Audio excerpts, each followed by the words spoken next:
en sí tiene o debería incluir lo que es también la hemorragia intracerebral, ¿ya?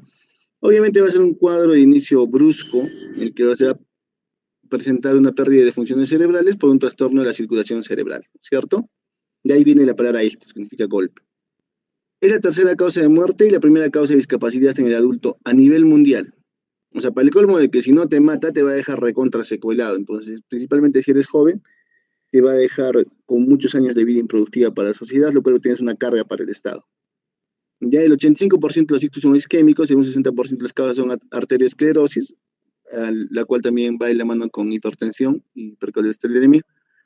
25% son embolismos por patología cardíaca, especialmente en pacientes, por ejemplo, fibriladores o pacientes que tienen, por ejemplo, endocarditis en niños.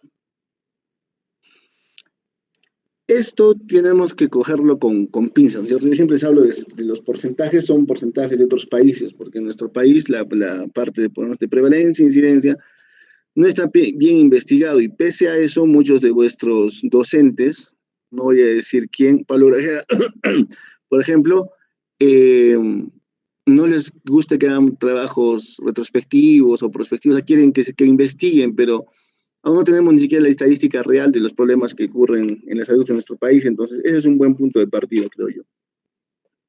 ¿Sí? El código ictus, lo que conversábamos la vez pasada, ¿no? Que hay países, por ejemplo, como Suiza, Alemania, incluso Chile, donde existen este tipo de autos que tienen incluso tomógrafos dentro de la misma ambulancia, lo cual permite hacer un diagnóstico rápido y nos permite poder iniciar el tratamiento lo más antes posible. Recuerden que tiempo es cerebro, ¿no es cierto? El problema es los protagonismos, ¿no? Y que ya había ese consenso. Cuando llega un paciente a la emergencia, lo primero que dicen es, ¿está referido? Sí, pero ¿para qué especialidad? No, que no está, que yo no lo puedo recibir. No, que es para medicina, que es para cirugía, y en eso se pierde tiempo. Segundo, que ahorita lamentablemente en ninguno de los dos hospitales del Cusco ahorita hay un tomógrafo físico. En el hospital regional ha habido problemas en la compra, ya el eléctrico ha fallado terriblemente, y eso está repercutiendo directamente en la salud de los pacientes. Porque para hacer una tomografía ahora en mi hospital nos demoramos, lo mínimo que se demoran son entre 4 a 6 horas, lo cual antes lo hacíamos en media hora. Entonces, ese tiempo es un tiempo bien importante que se pierde para hacer el diagnóstico, ¿no? De igual manera, como hemos comentado en las clases anteriores, anestesia, UCI, son jugadores de este equipo que lamentablemente a veces nos bloquean. Porque ya yo quiero operar, por ejemplo, ayer, yo te he dejado 3 pacientes en el hospital que eran quirúrgicos y anestesia no nos ha dado anestesia. No nos ha dado sala porque había cesáreas, había otras patologías, entonces es un problema, ¿no? Igual las camas de UCI, que siempre va a ser un problema poder meter a los pacientes ahí porque siempre hay una falta de cupo en este tipo de unidades. La idea es construir protocolos adecuados y completos para atender más correctamente el ictus en su globalidad. Una vez más, repetimos, de que los protocolos adecuados son aquellos que están y reflejan la realidad de un hospital. Seguir un protocolo, llevar un protocolo no es sacar el protocolo de atención del hospital de Barcelona y tratar de instaurarlo en un hospital donde no tenemos muchas cosas, ¿no? O hay otras cosas que son realmente mucho mejores, entonces tiene que ser una cosa real, ¿sí? Este es, debería ser un video.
Honestamente no sé de qué es el lugar, parece Colombia por el dejo.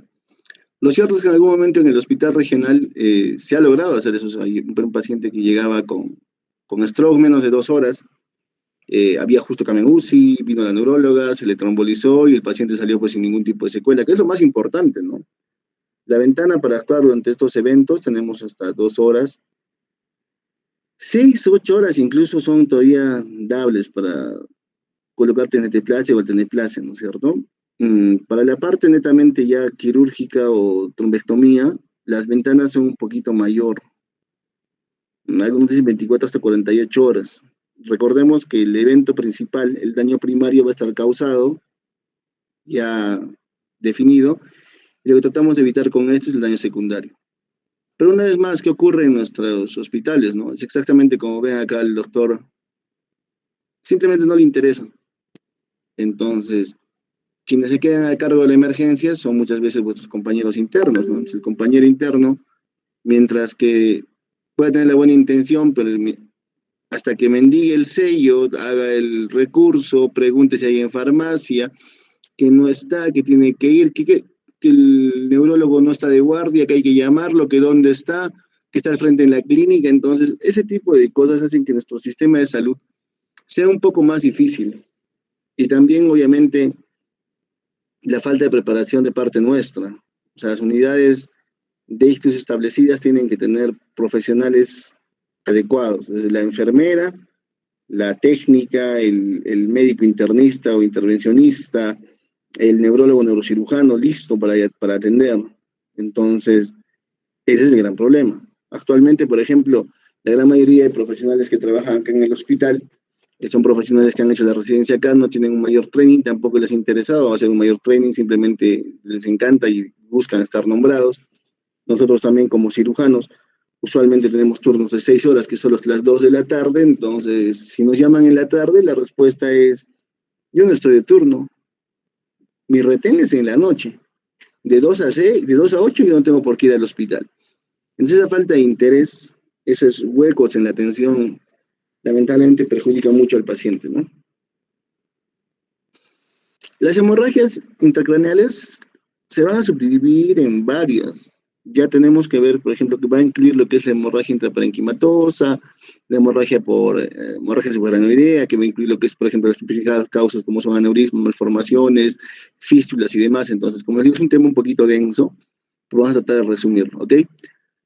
La hemorragia intraparenquimatosa se va a definir como una colección de sangre dentro del parénquima cerebral, obviamente, producida por una rotura vascular no traumática, ya que puede o no abrirse al sistema ventricular o al espacio subarachnoideo. En ese caso estaríamos hablando de una hemorragia subarachnoidea, ¿correcto? Tenemos imágenes acá en las cuales se observan ese tipo de hemorragias. Recuerden que estas hemorragias van a tener como punto principal de que no hay un antecedente de trauma. Ok, y como ustedes ven, por ejemplo, en la imagen de la derecha de sus pantallas, hay zonas de ya, pues acá de encefalomalacia, esto es un cerebro ya de un paciente adulto, ¿no? En cual se observa una hemorragia cerca de los núcleos y también hay un hemoventrículo. Hay sangre en los ventrículos, entonces eso conlleva también a mayor riesgo, igual que acá, a mayor riesgo de que este paciente pueda desarrollar incluso una hidrocefalia secundaria, ¿no? La epidemiología va a estar relacionada principalmente a la hipertensión arterial. En Europa se producen 15 casos, eso no nos interesa.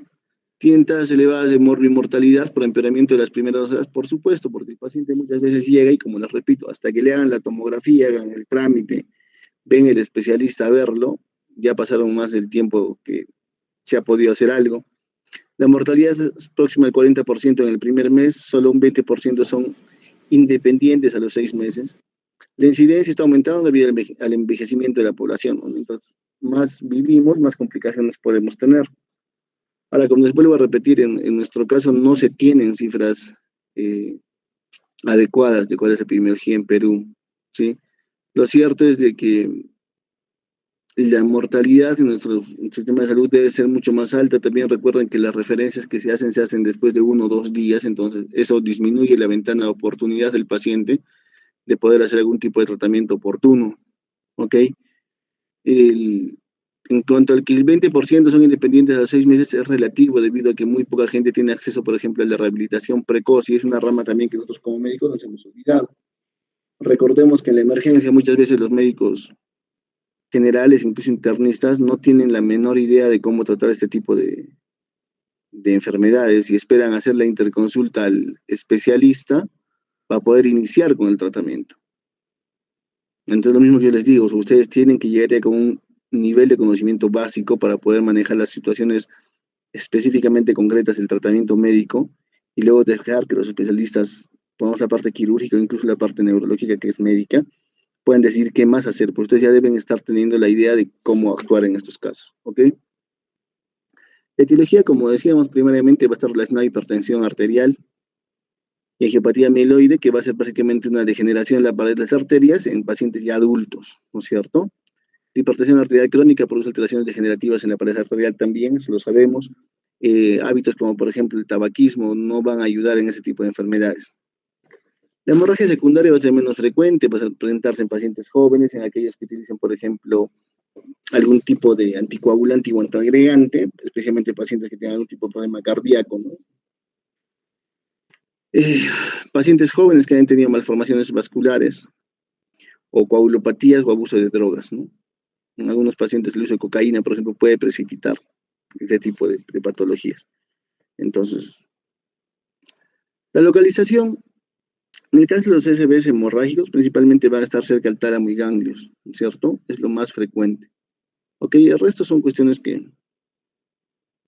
Eh, pregunta de examen puede ser, ¿no? O sea, en el caso de los SBs hemorrágicos, hemorragias intraparenquimatosa, ¿cuál es la ubicación más frecuente? La respuesta sería tálamo y ganglios basales. No necesito que me pongan 37%, 38%, 35.4%, con que me respondan tálamo y ganglios basales es más que suficiente. ¿Ok? La clínica es la de siempre. Va a venir acompañada de cefalea intensa y pérdida de conciencia, ¿no? Entonces, en las primeras 24, 48 horas posteriores a esto, si no se trata bien, si no es medicada, si no está apropiadamente tratada, va a conllevar a lo que sigue, ¿no? A esto, a estar muertos. Entonces, es bien importante el tratamiento previo. Y lo que decíamos anteriormente, ¿no? Siempre mantener el ABC, o sea, una buena vía aérea, una buena presión arterial media y evitar los daños secundarios. Yo sé que usualmente lo que nos van a referir todos es de que esto debe ser manejado en una UCI, tienen que verlo, pero lo cierto es de que no hay disponibilidad pues, de camas en UCI. En ningún lugar del mundo va a haber una disponibilidad tan amplia. Lo que nosotros tenemos que tratar es ver principalmente en la parte de prevención, de promoción, para que la gente entienda cuán importante es controlar la presión arterial, y segundo, también de iniciar el tratamiento de manera precoz. En el caso de las hemorragias cerebelosas, que vienen a ser un 8% aproximadamente de las hemorragias intraparenquimales, puede conllevar a hacer una hipertensión renal debido a hidrocefalia secundaria, porque hay una obstrucción, ¿no es cierto? Al haber una hemorragia en el cerebelo, van a tapar lo que es tercer, cuarto ventrículo, no van a dejar circular el líquido cefalorraquídeo y se produce hidrocefalia secundaria. ¿Ok? ¿Qué podemos hacer en estos casos? Si es que fuese una cuestión de muy, muy urgente, que el paciente tiene problemas de coagulopatías y demás, se puede colocar una derivación externa y eso le va a ayudar al paciente. ¿Ok? Respecto a la angiotomografía, para poder descartar patología vascular subyacente, yo creo que va a depender mucho de la experiencia del neurólogo o neurocirujano que lo puede evaluar, o el médico internista, ¿no? Porque lo cierto es que algunos tipos de hemorragia son bien típicos en ciertas patologías. O sea, por ejemplo, cuando hay una ruptura de aneurisma, si no hay realmente, por ejemplo, hemorragias subaracnoideas que se vea, por ejemplo, en ganglios basales o en cisternas basales, es menos probable. Ahora, ha ocurrido también el problema de que muchas veces el paciente llega y no saben qué ha ocurrido. O sea, no saben qué ha sucedido, si es que primero tuvo la cefalea y luego se desmayó, o se cayó, se golpeó y producto de eso tiene la hemorragia. Entonces hay ciertas distinciones en cuanto al tipo de imagen que se maneja con una contusión a una hemorragia intraparenquimal, como le comentábamos hace un momento, la gran mayoría está cerca de los núcleos, ¿no? Y está bien formada. En caso de que hubiese, por ejemplo, una malformación, yo no lo veo como una cuestión difícil, porque ya la malformación se ha roto y es más fácil sacarla. El problema es cuando es un aneurisma. Si es un aneurisma, por ejemplo, y uno entra a sacar la hemorragia, hay mucho chance de que vuelva a resangrar, y en ese momento en sala, sin los clips y sin el material adecuado, es un poco difícil controlarlo. ¿Ok? De igual manera, por ejemplo, ¿no? Nosotros podemos visualizar acá la masa, que es la hemorragia que ha tenido, y podemos ver que probablemente el punto de salida haya sido este aneurisma que está con flechita amarilla, ¿no? Esto ya es con la angiotomografía. ¿Ok? Algunos otros tipos de sangrado que son relativos. Estos, por ejemplo, es un sangrado, acá por ejemplo es un sangrado traumático, miren, tiene un antecedente de fractura, tiene una contusión, una hemorragia y ha hecho un hemoventrículo bien, bien grande, ¿ok? De acá igual es una contusión, ¿sí? ¿Por qué decimos que es contusión solo viendo la imagen? Porque no está cerca de núcleos basales, entonces lo más probable es que sea una contusión por el tipo de sangrado que tiene. Un hematoma epidural en esta parte, y esto obviamente es un hematoma subdural crónico que ha reagudizado, ¿no es cierto? En cuanto al tratamiento, como siempre decimos, muchas guías y demás recomiendan el manejo en UCI. Correcto, o sea, el manejo en UCI es importante. ¿Por qué? Porque teóricamente en UCI va a haber un médico las 24 horas del día que está dedicado solo a 4 o 5 pacientes, con una enfermera que está dedicada pues a 2 o 3 pacientes. Y usualmente son enfermeras que tienen especialidad. Eso incluso se ha venido mejorando. Hay muchas enfermeras que ya tienen especialidad, entonces obviamente eso también te da un rango mayor de, de apoyo en cuanto al equipo con el que uno trabaja, ¿no? Lamentablemente también los costos, tanto en el hospital como en la clínica, son bastante elevados los tratamientos en UCI. Entonces, si un paciente realmente no lo requiere, hay que evaluar mucho. Hace un momento me llamó un familiar de un señor que tiene una hemorragia, que está en la banca y lamentablemente no se le puede ni siquiera transferir porque ya está entubado, está en neuroprotección. Entonces, volvemos a hablar de la neuroprotección y yo les vuelvo a repetir, la neuroprotección es mantener una buena PAM, evitar hiperglicemia, mantener una buena oxigenación y actuar rápido. Esa es la mejor neuroprotección que podemos tener. Entonces, la decisión quirúrgica la vamos a tener en ese momento, es operar o no operar. ¿Ok? Y muchas veces, lamentablemente, están como el conejo box, ¿no? O sea, cuando estoy en la clínica, por supuesto, opero y opero lo que tenga que operar, cualquier cosa, aunque no necesite cirugía. Mientras que en el hospital le busco tres pies al gato, ¿no? No hay cama en UCI, interconsulta cardiología, que lo vea el intensivista, control en 78 horas, entonces la actitud siempre tiene que ser la misma. No es difícil tomar una decisión. Si es quirúrgico, si es una masa grande que está ocupando un espacio, es quirúrgico. Y hay que operarlo porque, una vez más, muerto el perro, muerto la rabia. Entonces, yo no voy a esperar de meterlo en UCI nuevamente con esta imagen. Y los sociólogos, pues felices, como acá, como el chimpancé, no es un chimpancé, es un mandril. Con el mandril felices los sociólogos, porque al final le ponen catéter nodo central, lo entuban y todo, y están ganando dinero, y la clínica también. Pero lo cierto es de que mientras no tratemos el problema de fondo, que en este caso es la hemorragia en sí, mientras sigue existiendo esa masa, o sea, el problema va a continuar, ¿no? La hipertensión cronónica se va a perpetuar hasta que yo pueda retirar eso. ¿Ok? Es igual, es una imagen de un DCB hemorrágico a nivel de cerebelo, ¿no es cierto? ¿Qué decimos acá? No hay una importante controversia sobre las indicaciones quirúrgicas frente al tratamiento médico solo. Lo cierto es de que no existe ninguna controversia. La hemorragia es una masa. La masa ocupa un espacio. Aumenta la presión intracraneana, hipertensión, claro, la presión intracraneana produce hipertensión y eso es lo que va a conllevar que el paciente se deteriore. Entonces, ¿cuál es la controversia? Si la masa es la causa, saco la masa. Acá dicen, igualmente, en caso de cirugía, se ha de ser precoz o tardíamente.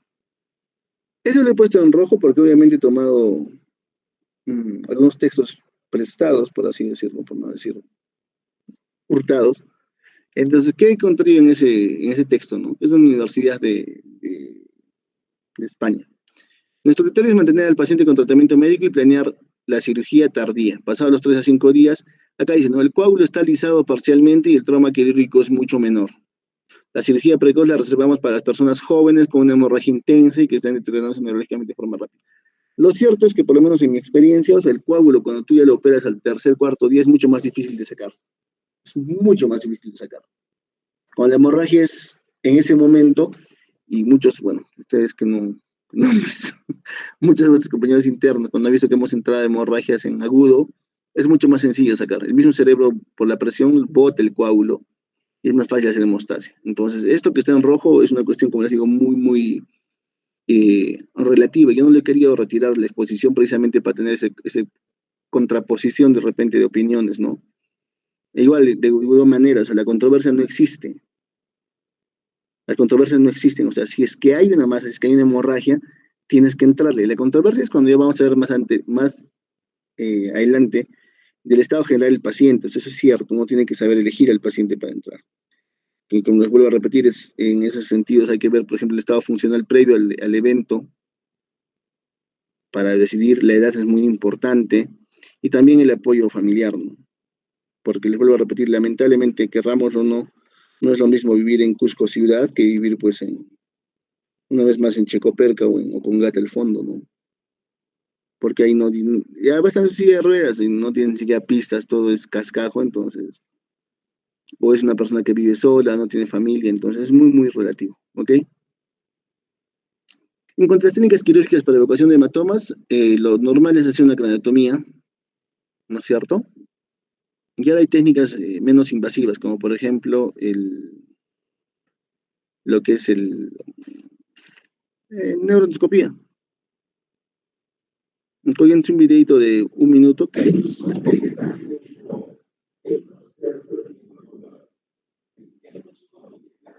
la voz es japonesa, como podrán escuchar.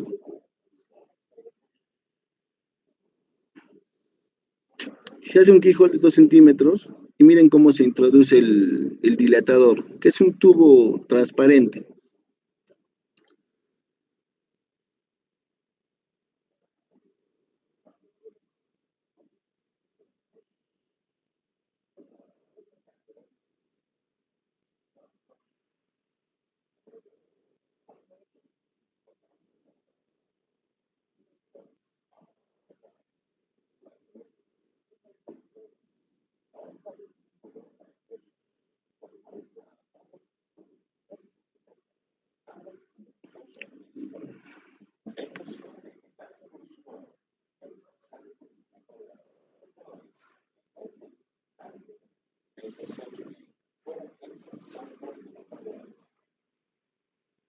Ahora, ¿qué es lo importante recalcar acá? Que es cierto, o sea, la parte endoscópica nos ofrece una buena alternativa. Como les vuelvo a repetir, cuando uno ve la tomografía de control, ve un hueco en el cerebro del paciente, pero una vez más, los dilatadores que se tienen en este tipo de cirugías permiten elongar las fibras sin destruirlas, ¿ya?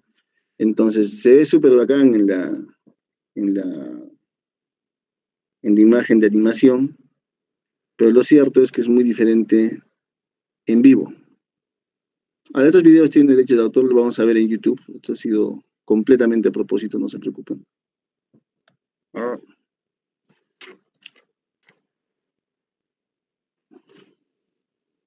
denme un segundo.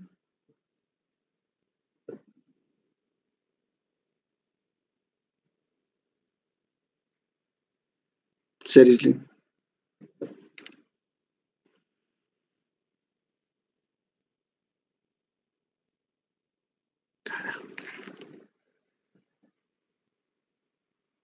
¿Qué demonios? Ahora, un segundo, chicos. Denme un segundo.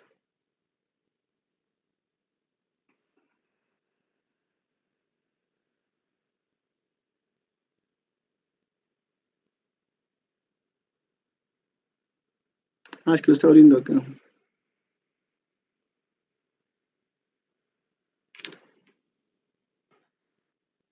Alright, alright, alright, alright.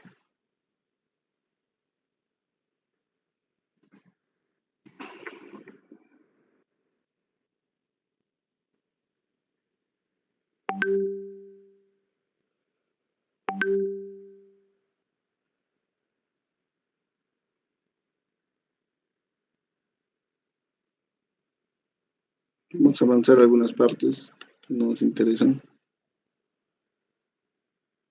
El planeamiento, por ejemplo, en este caso lo hacen con neuronavegación para ver cuál es la mejor ruta para llegar al hematoma. Porque lo cierto es eso, o sea, con un hematoma tan profundo, por ejemplo, plantear cirugía abierta es mucho más agresivo, en el sentido de que por el mismo edema el cerebro se va a expandir más y se causa más daño. Entonces, en el caso de esto, ya han introducido el dilatador, ya están en el hematoma, y ustedes pueden evidenciar, ¿no? O sea, cómo está el coágulo ahí, están irrigando bastante, lo cual permite lavar también el espacio, y están tratando de visualizar. Como hay un flujo tan alto de agua, es que no se visualiza bien, pero en un momentito ustedes van a observar cómo van a empezar a retirar el coágulo. Miren el coágulo que ya está acá formado, ya lo han retirado, está mucho mejor este el espacio de trabajo. Ahora miren, pese a que es un procedimiento mínimamente invasivo y que en la animación se ve bien chévere, miren por ejemplo cómo el tejido cerebral que está dañado también se aspira. Todo esto es tejido cerebral que se está aspirando, porque ya es un tejido dañado, contundido. Es el coágulo que se encuentra dentro del cerebro y miren cómo sale. Ahora, el cerebro que está todavía funcional, por así decirlo, va a tener una eh, textura diferente, ¿no? Que es lo que está acá al fondo. Mientras que el cerebro que ya está contundido es un cerebro que prácticamente va a salir simplemente por el canal de trabajo. La endoscopía, la neuroendoscopía, ofrece ciertas ventajas respecto al manejo. El problema es que muchas veces para la coagulación en sí de estos vasos, a veces es difícil ubicarlos porque no tenemos un espacio grande. Entonces va a depender mucho del el hecho de estar tranquilo y poder buscar lavar, lavar, lavar, lavar, lavar y buscar el donde está el sangrado para poder cauterizarlo o colocarle material de hemostasia, ¿no? Entonces miren, por ejemplo, esta imagen no es el postoperatorio inmediato, ¿sí? ¿Por qué? Porque el canal de trabajo que han realizado al principio se debería ver incluso más grande que esto, se ve así. Entonces, todos estos videos que a veces encontramos son videos, pues obviamente, recontraeditados, ¿no? Y lo más importante también es ver cuál es el estado funcional del paciente, ¿ok? Porque con un ensangrado así, que está cerca de núcleos, el paciente debe estar comatoso. Entonces, ciertamente sacando el coágulo se puede mejorar, pero también es bien importante ver cuál es el estado final del paciente. No es una técnica particularmente difícil, como les digo, pero hay que tener los equipos requeridos, ¿no? Que es lo más importante. Entonces, este otro video es similar al anterior, pero diferente. En este video que dura 6 minutos lo vamos a adelantar un poco para... Miren, por ejemplo, cómo está el cerebro, o sea, cómo se daña también el cerebro. O sea, no es una cuestión de que, ay, mínimamente invasivo, no le voy a hacer nada, o sea, se daña el cerebro, porque con el retractor, con el tubo, con el canal de trabajo, también me estoy moviendo dentro del cerebro, ¿sí? Y hay un sangrado activo, miren acá hay coágulos que están por acá arriba, que los va a empezar a lavar. Este es un video, por ejemplo, menos trabajado que el anterior, mostrando un poco más de repente la realidad de lo que es lo que uno se encuentra en sala, ¿no? Miren, hay un sangrado más rutilante, entonces hay que lavar, no tiene que asegurarse de que esté el campo operatorio seco. Acá ya está cauterizando, como pueden ver en esta parte inferior, ya se ven vasitos cauterizados, ¿no? Lo está quemando.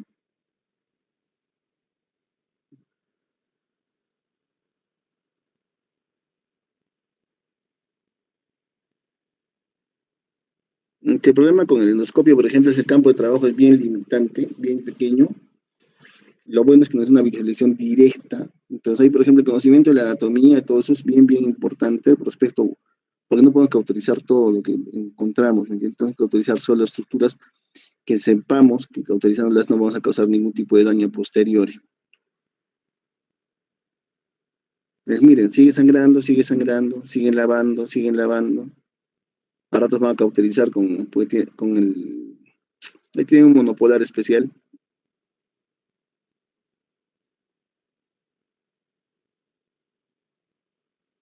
Miren todo el tejido que ya han cauterizado acá, ¿no? Va a estar cauterizando, sigue lavando, pero ya se va limpiando, ¿no?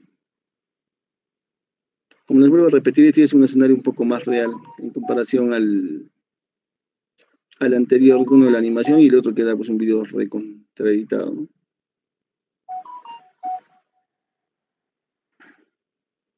Noten cómo cuando lavan ya el líquido sale un poco de manera más clara. Y el truco es eso, es tener un poco de paciencia, no desesperarse, lavar, lavar, lavar, lavar y estar tranquilos.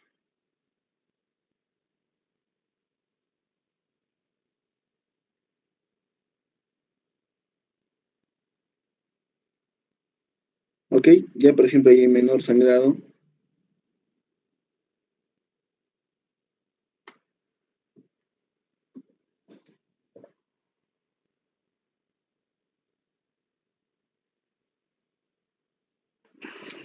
Ok, entonces son técnicas que se pueden hacer en un endoscopio, no es una cuestión eh, particularmente cara la utilización no es tampoco muy difícil hacerlo, como digo, especialmente en personas como ustedes jóvenes que tienen vuestra coordinación manual visual está mucho más desarrollada gracias a los videojuegos, ¿no? Ok, en cuanto a hemorragia subaracnoidea, tenemos que entender el concepto, ¿no? Es la aparición brusca de sangre en el espacio subaracnoideo, obviamente por eso es una hemorragia subaracnoidea. Clínicamente va a ser lo mismo que lo anterior, se va a caracterizar por cefalea intensa y signos de irritación meningia. Okay. Mínimo déficit neurológico dependiendo del grado de sangrado y demostración de sangre en líquido cefalorraquídeo, sea por tomografía o por punción lumbar. O sea, ¿cómo demuestro que hay tomografía, que hay sangre en líquido cefalorraquídeo? Tendría que tener un hemoventrículo, ¿no? Para decir que podemos demostrarlo en TAC. Y la punción lumbar, bueno, que siempre ayuda cuando no se tiene otros recursos, ¿no? Entonces miren, por ejemplo, cómo en este caso está el tipo de sangrado. Es un sangrado completamente diferente. La hemorragia subaracnoidea se ve como tallarincitos blancos, igual en la parte del tronco cerebral. Miren ustedes cómo se observa acá el sangrado. Y ya con la angiotomografía realizada en este paciente se evidencia pues un aneurisma grande roto, ¿no? Miren acá, ¿ok? Es como les digo, los tipos de sangrado son bien típicos en algunas patologías. De igual manera acá miren este sangrado con HCA acá arriba superior, intraparenquimal dentro de las cisternas, y la angiotomografía que corrobora que hay un aneurisma acá, ¿no? Un aneurisma fusiforme. La clínica es exactamente la misma, cefalea, náuseas y vómitos. La incidencia de 10 a 15 en 100.000 habitantes por año. La etiología, el origen de estos sangrados van a ser principalmente aneurismas en más de un 70%, malformaciones vasculares en un 5%, hipertensión arterial, tumores que pueden sangrar como los cavernomas, discrasias sanguíneas o anticoagulantes y idiopáticas, ¿no? Lo importante va a ser determinar y entender que los aneurismas van a presentarse más en personas de cierta edad, con ciertas características, a diferencia de las malformaciones vasculares que se van a presentar también en personas mucho más jóvenes, ¿no? La edad es lo que comentábamos en un momento, ¿no? En los jóvenes, la causa más frecuente de hemorragia suprarrenal va a ser las malformaciones vasculares, mientras que la edad media, o sea, media hablamos pues entre 40 y 60, va a ser el aneurisma, y en pacientes viejitos ya, pues obviamente la causa va a ser hipertensión arterial, ¿no? Con DCBs hemorrágicos. Ok, los aneurismas cerebrales van a ser dilataciones anormales de la luz arterial, esto debido a debilidades en las capas musculares de la arteria correspondiente. Se habla de un factor familiar bastante fuerte, ¿ok? Su clasificación por la forma es interesante. Hay muchas clasificaciones, esta es una forma de clasificar bastante sencilla: fusiforme, pseudoaneurisma, sacular, disecante y roto, obviamente, ¿no? Entonces, de estos, por ejemplo, los que son más fáciles de clipar serían los pseudoaneurismas, que tienen un cuello cortito, y los saculares. Los fusiformes siempre representan un reto para hacer la reconstrucción del vaso, los disecantes son mucho más difíciles y los rotos siempre van a llevar a lo que es una emergencia. ¿Ok? Por la etiología, congénitos adquiridos, micóticos, que es raro después de una infección, por ejemplo, y los traumáticos también. ¿Ok? En cuanto a congénitos adquiridos, hablamos de los adquiridos principalmente por la hipertensión arterial y aterosclerosis, afectando especialmente la parte de mayor flujo en las arterias cerebrales, ¿no es cierto? En toda la parte del polígono de Willis. La epidemiología, hasta 1% de la población puede tener un aneurisma cerebral. Es importante entenderlo debido a que a veces también los aneurismas son hallazgos incidentales en un examen o un chequeo, ¿no? Como les vuelvo a repetir, no siempre se van a operar. Aneurismas menores a 0.5 no son quirúrgicos y la condición adecuada sería monitorizarlo y verlo. Si se comienza a crecer demasiado en los controles subsecuentes, se le puede plantear la opción quirúrgica también debido al acceso, y si no, ya simplemente se deja. Justo ayer vino una señora de 92 años, abuelita de una expaciente, que se había caído, de tener una hemorragia, bueno, le habían hecho una tomografía para ver qué había, entonces encontraron un poco de HCA traumático, pero en la tomografía simple ya se veía una masa que está dependiente probablemente de carótida anterior, entonces lo más frecuente es que pueda ser un aneurisma. Pero 92 años, la señora está con lajo 15, se plantear una opción quirúrgica, como les digo, es un poco absurdo, ¿no? Lo más probable es que la abuelita se vuelva loca antes de eso, o se muera de otra cosa antes de que sea un aneurisma. En una persona de esa edad, ¿se podría plantear cirugía? Sí. Si es una persona que está completamente, por ejemplo, lúcida, se le podría plantear. En ella sí creo que tal vez embolización podría ser una buena opción, porque recuerden que la tasa de recurrencia en embolización más o menos a los 5 años. Si tiene 92, ya pues viviría hasta los 97, no creo que viva hasta los 102 como esta abuelita, ¿no?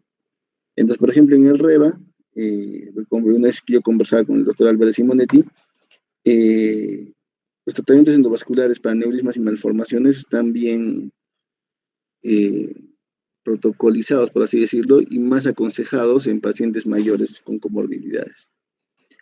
Ok, la forma de presentación de los aneurismas, vamos a hacer, una vez que ya se produce la dilatación, en estas zonas va a ser como igual un círculo vicioso, o sea que mientras más se dilata esa zona, va a haber un aumento del flujo y las fuerzas centrífugas en este, ¿ok?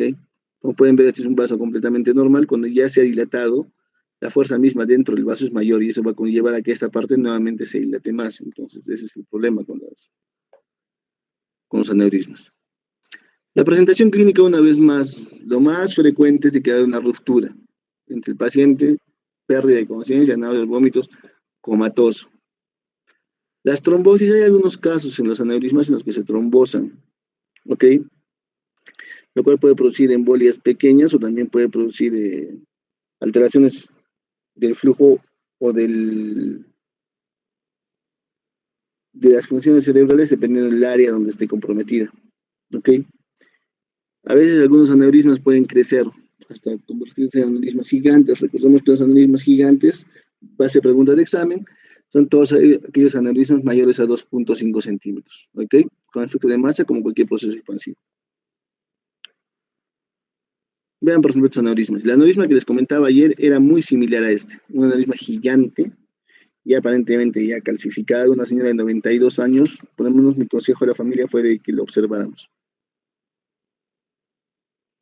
Localización, por lo general, el polígono Euiris. Recuerden que las localizaciones más frecuentes, que también es pregunta de examen, es que es en la circulación anterior, ¿no?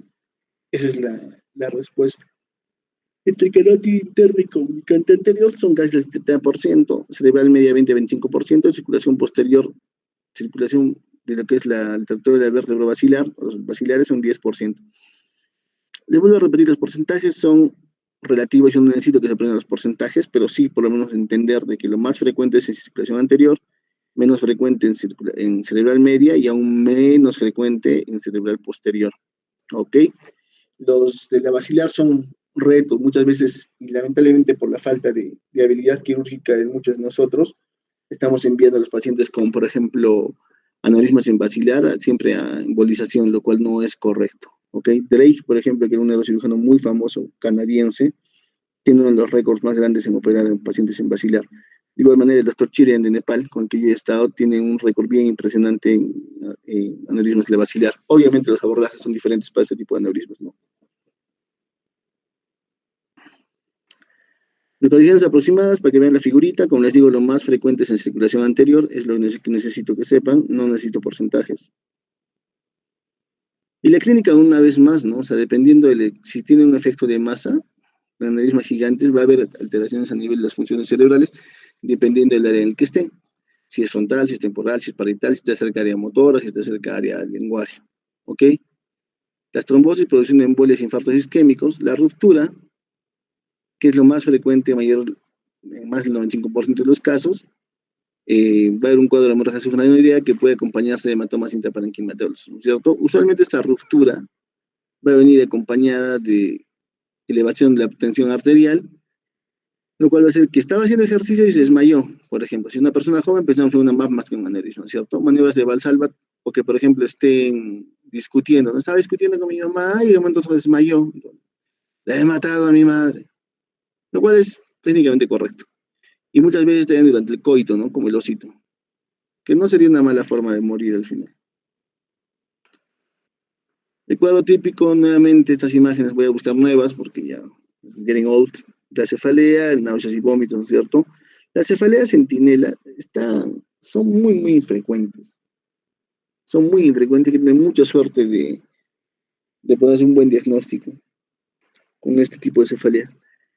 Eh, y en casos extremos puede haber una hemorragia pues, catastrófica en un paciente a un estado comatoso, ¿no es cierto? Recuerden también el síndrome de Horner, que es ¿qué ocurre cuando hay un daño a nivel tercer par? Puede haber midriasis, también tosis palpebral.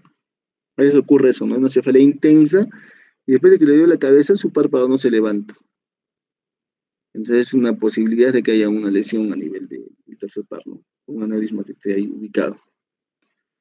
Ya, este cuadrito es interesante, ¿no? Justo las hemorragias intraoculares, por ejemplo, son bien frecuentes en algunos aneurismas de comunicante anterior, se conoce como el síndrome de Thiersson, que es una hemorragia vítrea masiva, ¿cierto? Estaba renegando, no sé qué ha pasado, me ha comenzado a doler la cabeza, ya mira, doctor, mi ojo está sangre, no sé qué voy a hacer. Échese colidio, señora. No, pues eso no le va a mejorar, tienen que hacer diagnóstico, ¿ok? Lesiones del tercer par, de igual manera, como les digo, puede haber tosis palpebral y puede haber midriasis. Y en mi parecer o en mi hipotesis, dependiendo del tamaño del aneurisma y la localización, ¿ok? Escalas clínicas. Las escalas clínicas son importantes conocerlas. Sí son importantes por cultura general, ¿no? Especialmente la utilizada, por ejemplo, como el Handy GES, que nos ayuda a determinar el grado de severidad de un paciente que tiene una hemorragia. Con un grado 1 como asintomático con mínima cefalea, un grado 2 con moderada o severa cefalea meningismo, un grado 3 ya confuso, un grado 4 un estupor y un 4 un grado 5 en coma. ¿Por qué es importante esto? Porque esta escala que va a entrar en el examen, ¿no es cierto? Por ejemplo, diga usted cuál es el grado 3 de la escala de Hannes-Hess. Ya, pues la respuesta será confuso, somnoliente con ligero déficit neurológico. Diga usted cuál es el grado 2 en la escala de Hannes-Hess. Moderada, severa, cefalea. Porque obviamente grado 1 ni grado 5 les voy a poner porque es lo más huevo. Entonces, 2, 3 y 4 deben conocerlo, ¿ok? ¿Y por qué es importante esto? Porque va a haber una correlación respecto a los buenos resultados. O sea, si es un paciente asintomático, que está pues, con Glasgow 15, que sería un grado 1, si uno lo opera bien, teóricamente debe ir bien el paciente. Así entra un paciente que está con un Glasgow 3, comatoso, o sea, un Hanges grado 5, hoy en mi tasa de éxito pues es menor y uno eso lo sabe. Si es un paciente, por ejemplo, mayor que ya está mal, o sea, ya no es de que le vas a dar el chance de que se salve, tú sabes que va a ir mal ese paciente. ¿Ok? Entonces es importante conocer esto para tomar algunas decisiones. Otra escala que es bien importante es el Fisher. Ya el Fisher, a los clínicos les encanta hablar de la escala de Fisher. Pues ustedes la evalúan y la leemos en este momento. Miren, el grado 1 no se visualiza sangre, o sea, normal, ¿no? Grado 2, una hemorragia de extensión difusa, o sea, puede ser en todo lado o puede estar localizada. O sea, uno o el otro, pero menor de 1 milímetro. El grado 3, igual, difuso o localizado, pero mayor de 1 milímetro. Y grado 4, hemorragia intraparenquimatosa o intraventricular, ¿no? Entonces, el Fisher honestamente a mí no me cuece mucho, no me da mayor información por lo menos para tomar decisiones desde el punto de vista quirúrgico. Para mí me parece que es más importante el Hanges. Esta escala de Fisher puede entrar en el examen, puede entrar. Si no encuentro más preguntas decentes para hacerles, puede entrar. ¿Ok? Y evidencia, ustedes, correcto, la hemorragia suprarrenal de estos blanquitos que se encuentran acá, como les vuelvo a repetir, todas las cisternas están completamente mojadas de sangre y probablemente el aneurisma se encuentra acá en la ruptura, ¿no? En este paciente, por ejemplo, hay invasión intraventricular, hay hemorragia acá, entonces. La historia natural de los aneurismas, bueno, lo cierto es que tiene una gran mortalidad. El país es mayor durante la primera semana y va disminuyendo de forma exponencial con el tiempo. Debiéndose fundamentalmente al fenómeno de resangrado que presenta todos los aneurismas. El primer sangrado, si no lo mata, lo va a dejar secuelado. Es bien raro encontrar un paciente con lajo 15 después del primer sangrado. Dos, de que si no lo mata, si no lo operas en los 3 primeros días, eso, tienes que esperar 15 días para que pase el vasoespasmo. Porque recuerden que la sangre va a irritar y va a producir espasmo en las arterias. Entonces, a veces operarlo no es tan buena idea en ese momento. ¿Ok? Lo cierto es que también se juega la ruleta esperando 2 semanas a ver si no se le va, si no va a sangrar, ¿no? Usualmente el segundo sangrado o el tercero ya es mortal. No tiene sentido operar a los pacientes, ¿no? Acá dice, ¿no? De forma natural, los aneurismas producen la muerte en el 25% de los pacientes en la primera semana y el 50% mueren en el intervalo de 2 meses. Estamos hablando de una mortalidad de 75%. A ver, sí, pues más o menos. Y a los 5 años mueren todos, ¿no? Lo cierto es que si está, como les digo, bien operado, tendría por qué. Y lo más importante es de repente hacer un diagnóstico oportuno en un momento bueno y operar lo más pronto posible, ¿no? Después de la primera hemorragia es eso, ¿no? O sea, estamos jugando un poquito con la muerte. Ya otra vez son porcentajes de respecto a cuán mortales son los aneurismas.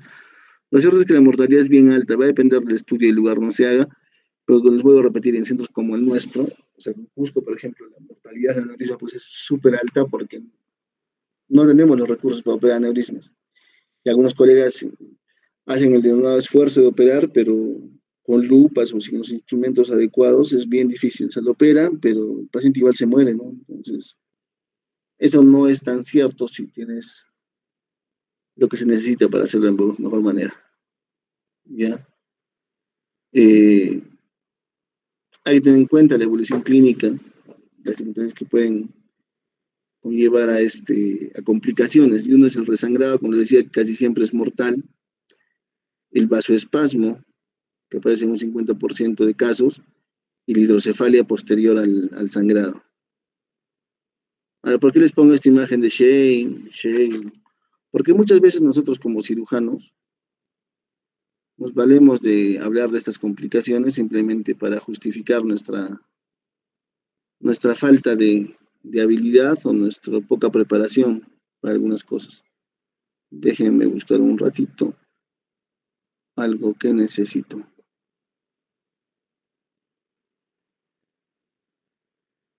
Algunos chicos que ustedes que ya han rotado conmigo ya han visto este video. Y para los que no, bueno, es la primera vez que van a verlo y lo van a ver nuevamente cuando podamos rotar, ¿no? Entonces, si ustedes ven acá, por ejemplo, en este video, van a ver una zona hipodensa a nivel más o menos parietal posterior, ¿ok? Este es un paciente que hemos operado en Lima, que posterior a esa cirugía despertó pues con un déficit bien marcado, ¿ya? Entonces, ven esta zona hipodensa, ¿no es cierto? Todo este negrito de acá.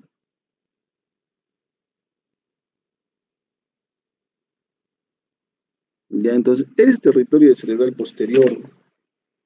Entre el momento en que revisamos la tomografía de control, el cirujano que operó decía, ah, no, es que es el vasoespasmo. O sea, brother, ese no es el vasoespasmo, es que lo has clipado mal al paciente.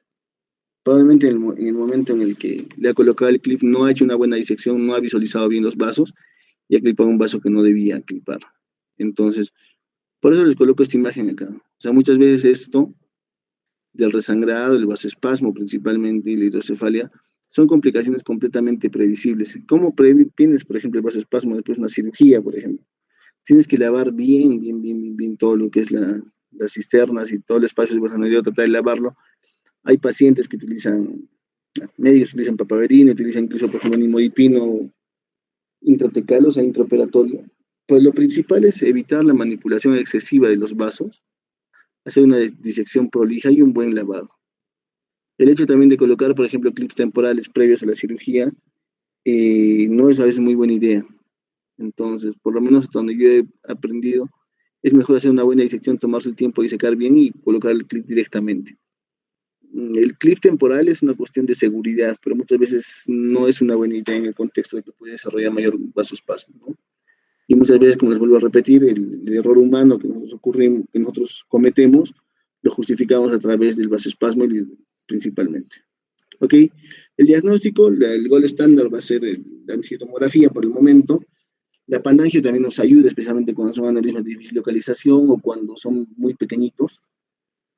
Pues puede ayudar con las fases, por ejemplo, para ver fase venosa y fase arterial, pero lo cierto es de que es más invasivo. Y a veces también cuando hay espasmo no permite visualizar bien con panangio. Por lo general, una angiotomografía va a ser más que suficiente. Es un estudio rápido, es un estudio seguro. El otro es una eh, angioresonancia, también es una posibilidad.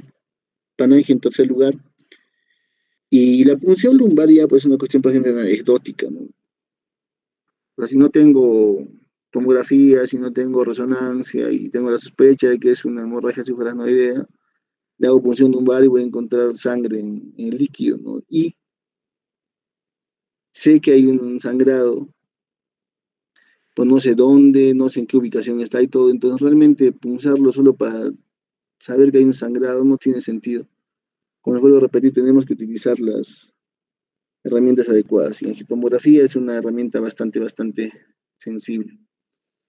En cuanto al tratamiento médico, la finalidad va a ser tratar de evitar las consecuencias de hemorragia cibersanidea y prevenir los fenómenos acompañantes de resangrado y vasoespasmo.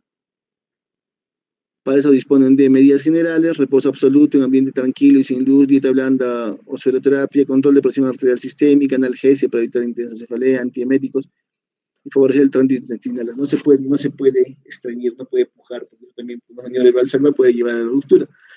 Lo cierto es que el tratamiento médico actualmente todo es neuroprotección, que hacen al paciente, lo sedan, lo duermen y lo mantienen ahí días y días y días hasta que se pueda hacer algo más.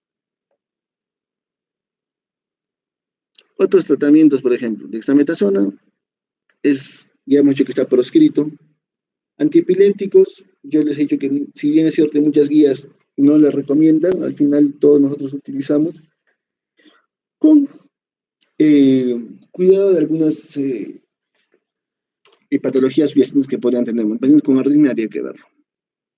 Prevenir el resangrado, como les decía, por ejemplo, ¿no? El uso de ácido aminocaproico, el uso de papaverina, el uso de nimoipino para evitar incluso el vasoespasmo, son cuestiones que todavía no están 100% probadas. Yo creo que el nimoipino sí lo utilizamos de porrazo en todos, entonces no hay mucho, pero respecto a lo otro, es muy relativo. ¿Ok? Cirugía versus embolización, ¿no? En la actualidad existen estas dos formas. La embolización mediante técnicas de neuroradiología intervencionista es colocar trombosis en el aneurisma introduciendo a través del catéter endovascular los coils, que son los alambritos, ¿no es cierto? Eh, o dispositivos como por ejemplo los stents, los balones, los diversores de flujo. Pero tenemos solo un chance para hacer esto y mientras más rápido, mejor. Como les vuelvo a repetir, he hecho un aneurisma de basilar, por ejemplo, ¿ok? El no embolizado. Está completamente embolizado. Se ve bien, no lo niego, pero recuerden que el cuello también no es muy corto, es una de alto flujo y usualmente estos aneurismas embolizados, como les vuelvo a repetir, a los 3 5 años vuelven a degenerar, se rompen, el mismo coilo hace hueco, aparece el aneurisma, entonces sangran y es una vaina luego operar a este tipo de pacientes. Hay que hacerles controles cada 6 meses con Panangio, entonces desde el punto de vista económico pues es un gol para el médico tratante. Y también si no tienes ningún tipo de habilidad netamente quirúrgica, es un gol, pues no necesitas habilidad, necesitas simplemente saber introducir alambres dentro del, del aneurisma, ¿no? Entonces, de igual manera, miren cómo el catéter ingresa, ¿cierto? Oh, buen video. Ojalá este video nos dejen ver. Yeah. Son 3 minutos nada más, chicos, así que enjoy. Es el suplemento de la revista Neurosurgical Focus, ¿no? Entonces, no, ellos sí no se cierran con sus conocimientos.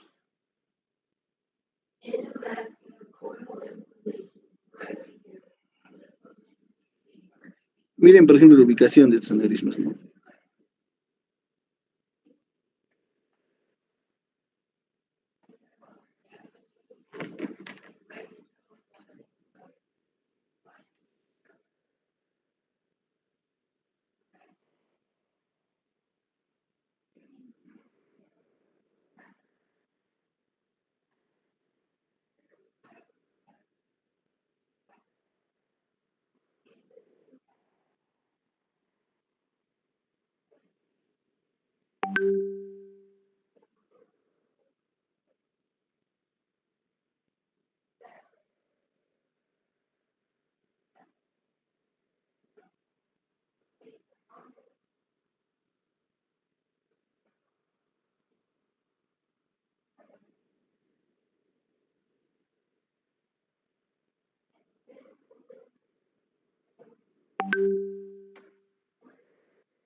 Miren la cantidad de coils que le están poniendo.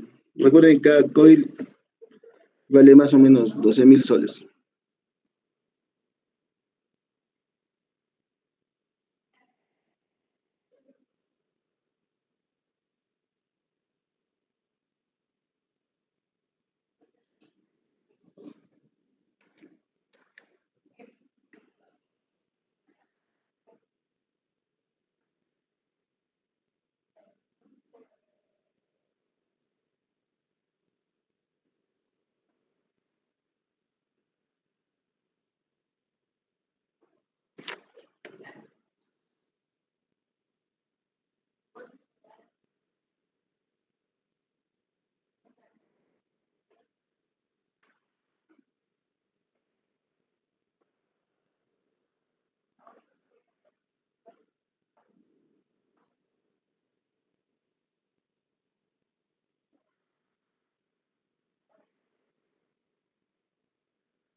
Es el tratamiento por coils versus el tratamiento quirúrgico convencional, en los que ustedes pueden evidenciar que hay mayor control del aneurisma, por si hay sangrados, por ejemplo, es mucho más fácil controlarlo. Miren la cantidad de clips que utilizan en este caso para reconstruir este aneurisma.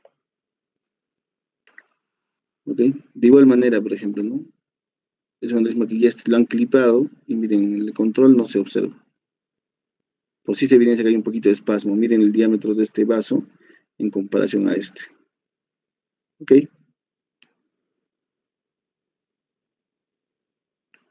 Y he hecho un video también que no nos deja ver en esta exposición, pero lo vamos a pasar rápidamente a mi sesión.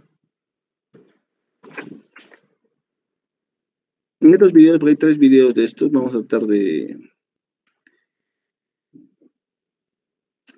avanzar un poquito para no patinar muchos 5 minutos, ¿ok? Este paciente ha sido operado por el doctor Lauton, que es uno de los más capos en aneurismas. Estoy explicando, ya que se ha hecho el diagnóstico, han mostrado. Ahora acá habla un poco de la técnica quirúrgica, es una mini craniotomía perigonal.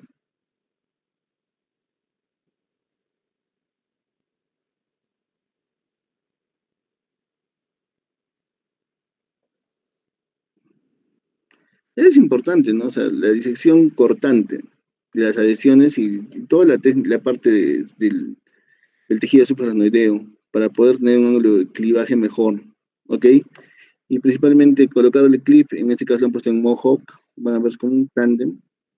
Ok, vamos a avanzar un poco en esto, porque miren, por ejemplo, la belleza de la microcirugía, ¿no? Y lo hacen con una tijera, es una tijera Kamiyama. Es el aneurisma, toda esa bola es el aneurisma. Miren cómo despega todo el tejido. Miren cómo la mano no tiembla, ¿ok? Y él está absolutamente seguro de lo que está haciendo. Estoy utilizando disectores de Cushing, que son esas como paletitas. Miren cómo libera todas las arterias que están subyacentes, las perforantes pequeñas las va liberando.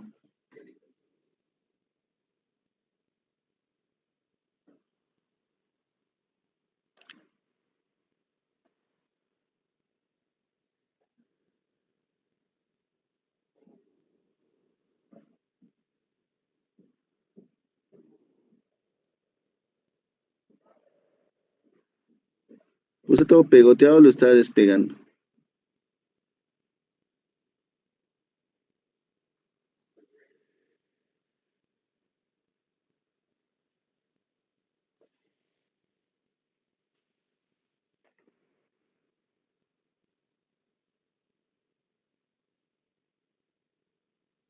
Hay unos vasitos que están netamente pegados.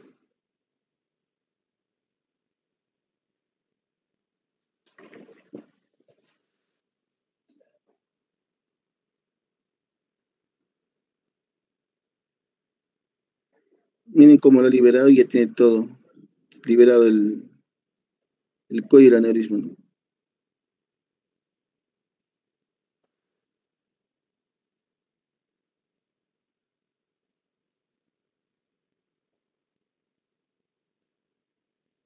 Miren cómo queda acá tiene un remanente de cuello.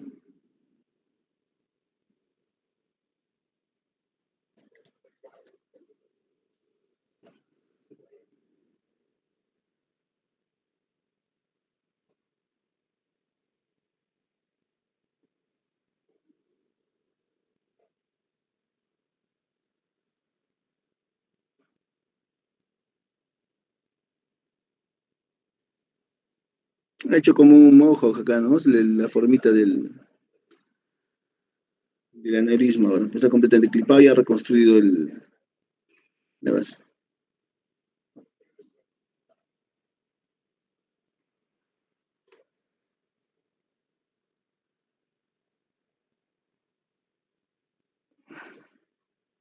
Ok, entonces la microcirugía ofrece bastantes ventajas respecto al control de la patología en sí, las complicaciones, pero como ustedes pueden observar es una cuestión de desarrollar la habilidad quirúrgica acá. Y lamentablemente la mayoría de nosotros ahora nos sentimos más cómodos no haciéndolo, porque es más fácil no hacerlo y mandar muchas veces todo a embolización. Este es otro video, igual que está restringido, pero de que este video es el del doctor Spetzler. Ok, Spetzler ha sido el maestro del auto y esta es su última cirugía como CEO de Barro. Ahora es CEO interino honorario, pero ya no opera. Entonces, miren, por ejemplo, la diferencia de técnica. Está acá con el microscopio ya colocado, ¿no?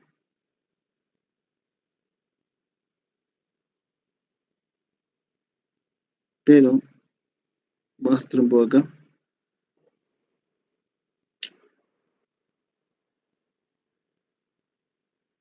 Mira, él, por ejemplo, ha elegido un paciente que era, pues la cisura de Silvio estaba mucho más amplia, ¿no? Es un paciente de mayor edad, entonces ha sido más fácil poder disecarlo. Pero miren, por ejemplo, cómo él hace otro tipo de disección utilizando el bipolar, ¿ok? Y miren, por ejemplo, la habilidad en las manos no es la misma que la del auto, ¿sí? Entonces, él es un tipazo, es muy buen cirujano, es una leyenda en el mundo de la neurocirugía. Entonces, ustedes van a ver, por ejemplo, cómo habla. Mire, él no utiliza disección cortante como el auto, con la camillama, sino utiliza el bipolar para disecarlo. ¿Ok? Esa es la aneurisma, esa como frambuesa que está ahí, ¿no?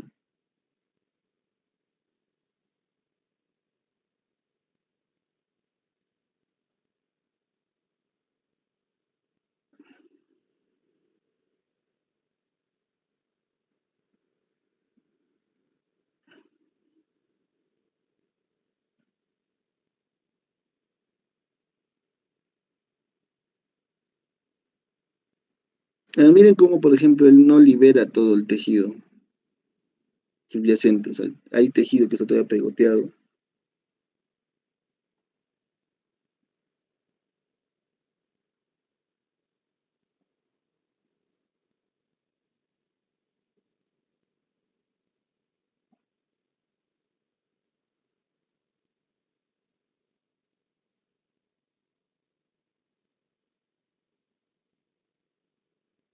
En su defensa se ve que es un aneurisma con una pared bastante delgadita, ¿no?